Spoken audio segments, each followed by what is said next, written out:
questão das precipitações, nós temos uma outra questão que também precisamos de pôr aqui. É a questão do saneamento básico, do saneamento público. Esse é um problema que faz com que as precipitações de abril, depois elas produzam uma série de problemas sociais relacionados com a saúde pública. E ninguém também está a falar disso. Nós estamos a dizer que vem aí o chikungunya, vem aí a febre tifoide, vem aí o paludismo, vem a malária, vem uma série de doenças. Eu queria vos provocar da seguinte forma. Quero ouvir as vossas opiniões. Não acham vocês que os diques ou as diques, elas servem para salvar vidas e não pura e simplesmente para um enfeite, digamos, paisagístico? O que é que se devia fazer nesses diques que vimos que não estão a reger? Reforçar esses diques. Portanto, o próprio canal tinha que ser um pouco mais aprofundado, não é? Criar um pouco mais de profundeza para que quando vir o volume cúbico das águas, em vez delas, como é que se diz? Como é que se diz? Como? Derramarem sobre as bordas. Sim. Em vez delas debordarem, elas estão contidas e depois as paredes, não é? As diques e os canais, digamos, auxiliares também têm que ser profundos e, digamos, consistentes. Então eu quero mandar um abraço forte a todos aqueles que se comprometem, aqueles que vão fazendo o seu trabalho, aqueles que no momento de solidariedade vão fazendo muito com pouco. É um abraço muito forte e muito fraterno, e que o povo de Benguela permaneça resiliente, mas que também as chuvas, o abandono administrativo, eles nos sejam capazes de produzir uma mensagem sobre a necessidade de mudança acima de tudo. Onde é que está o Serviço de Meteorologia Nacional? Será que serve só de charme televisivo, charme de comunicação, quando apresentam na televisão? Serviço de Meteorologia, hoje à noite vai estar quente, vai fazer frio, haverá quedas pluviométricas. Para que serve? Serve, penso eu, para prevenir. E agora, onde é que está a prontidão para respondermos, portanto, quando existem esses momentos críticos? E falas aqui da administração. Portanto, começando primeiro com a meteorologia, será que não existe coordenamento de serviços meteorológicos nacional entre as províncias? Num país que diz que existe a liberdade de expressão, um país democrático, achas que é normal que os agentes do Estado venham e impeçam o cidadão poder se exprimir com a máxima liberdade e em função da, digamos assim, da aflição em que ela está? Já lá se foram tantos anos, já se verificaram 3 eventos semelhantes, esse é o 4º, e o cidadão tem que ficar calado. Portanto, Isidro, qual é o papel, portanto, dos opinionistas, da sociedade civil ativa politicamente? É para ficar calado este momento? Ou temos mesmo que falar e digamos assim, fazer esta monitoragem de ver como é que eles estão a operar e pressionar, como diz o Ricardo? Quer dizer, essa tragédia, só rapidamente aqui, Álvaro, essa tragédia que está a passar em Benguela, que envolve vidas humanas, muita gente morreu e muita gente continua a morrer, ok? E essa é a primeira fase da tragédia. Já falamos sobre isso, mas vamos voltar a falar mais lá à frente. A primeira fase da tragédia envolve perda de vidas humanas, perdas de bens, ok? Desalojamento das populações e etc.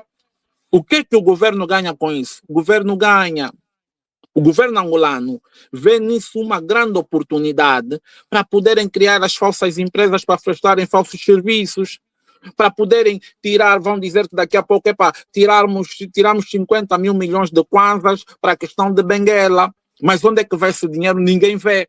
Estás a entender? Porque é um dinheiro que será usado de forma paliativa, porque os indivíduos que vão estar com esse dinheiro na mão são indivíduos identificados, que vão fazer o mínimo. Por isso é que eu disse àquela hora que as organizações da sociedade civil estão a fazer um grande trabalho e etc. Mas o governo da angolano entende que esse trabalho é uma forma de facilitar a sua própria incompetência. Está a entender? Eles entendem que, prontos, daqui a pouco vão começar a ir buscar os louros de tudo o que está-se a passar. O governo fez, o governo fez, o governo não fez. Enquanto o dinheiro que é alocado e é orçamentalizado para isso vai para o bolso de determinados indivíduos ligados à esfera do poder político do país. Ok. Quer dizer, Portanto, eles não estão a ver uma tragédia que está a levar vidas humanas, estão a ver oportunidades para dilapidar o dinheiro público. Portanto, se entendemos aquilo que estás a nos comunicar, é que esta tragédia neste momento é uma ocasião para que o sistema que já existe, implementado pelo regime no poder, o MPLA, é uma ocasião rica para eles. Você, se fosse branco, chega para falar do Rio Cavaco e etc. O governo de Angola consegue te acolher por causa de quê? É um governo feito de assimilados e de pessoas complexadas. Ok? Que o indivíduo que eles vão dar ouvido precisa de ter a tez clara e precisa de falar de uma forma erudita. Então, o nosso problema também é justamente esse. Quer dizer, 2012 já se falava sobre o Rio Cavaco e estamos a receber uma tragédia em 2026. Quer dizer, quantos anos depois? Sim, são aproximadamente 18 anos, não é? São 18 anos depois nós estamos a ser brindados com uma tragédia em Benguela relacionada com o trabalho de monografia, ok? Inclusive, que foi feito acho que foi uma universidade externa, a Universidade Lusófona de Lisboa, qualquer coisa assim. Foi monografia de um aluno, ok? De um aluno angolano. Então, o que é que eu quero dizer-te com isso? Nós temos problema do assimilacionismo, por isso é que nós falamos de como é que até hoje, na última vez que estivemos juntos, falamos de até hoje como é que essas políticas raciais, essa complexidade da estrutura política de raça impacta até hoje o relacionamento social, tendo principalmente dirigentes nessa condição, porque é uma condição psicopatológica. Porque o indivíduo, ok, que é assimilado, tem uma deslocação psicológica. O indivíduo, ele está numa outra dimensão de realidade. Ok? Então, é uma pessoa potencialmente doente. Então, nós temos pessoas doentes. Então, o MPLA precisa de sair em 2027. O MPLA precisa de sair. O MPLA precisa de descansar. As autarquias precisam de acontecer por causa da proximidade. Nós precisamos de entender que as administrações precisam de competências, não precisam de confiança. Nós precisamos de limitar esse olhar que se tem de querer influenciar populações por via das administrações, influenciar politicamente por via das administrações, transformando as administrações públicas em capos de ação do partido. Há quem vai dizer, não, é um momento de solidariedade, não podemos falar política, não. O problema que nós vivemos com relação à tragédia de Benguela é um problema político primariamente, não é um problema climatérico, não é um problema das chuvas, esqueçam isso e parem de tentar adaptar-se àquelas questões narrativas convencionais dos meios de comunicação. Não é a natureza. Não é a natureza responsável pela calamidade que a gente assiste em Benguela. É a indiferença política, ok?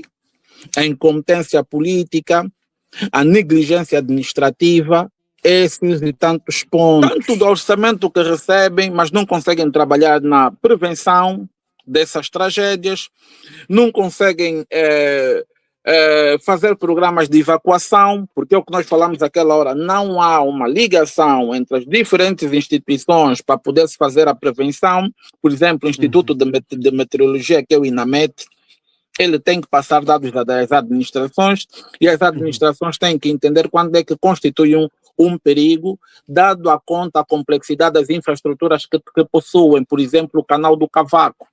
Ok? Você já sabe que se finalmente dizer que nós vamos ter chuvas num período de 6, 7, 8, 9 horas, você já precisa de ter técnicos especializados que são capazes de dizerem, pá, o canal transporta tantos metros cúbicos de água, ok? Se haver uma chuva de X tempo, pode saturar o canal na ordem dos 50%, dos 60%, dos 70%, podemos ter uma inundação de grande envergadura, ok? Uhum. E é Uhum. preciso que se tome já mudanças sobre isso. A primeira mudança, se já está muito perto do acontecimento, é a evacuação. Porque, assim, a condensação das nuvens é um fenômeno atmosférico que leva ao seu tempo e, através dos nossos balões meteorológicos, é possível se fazer uma leitura da densidade, ok?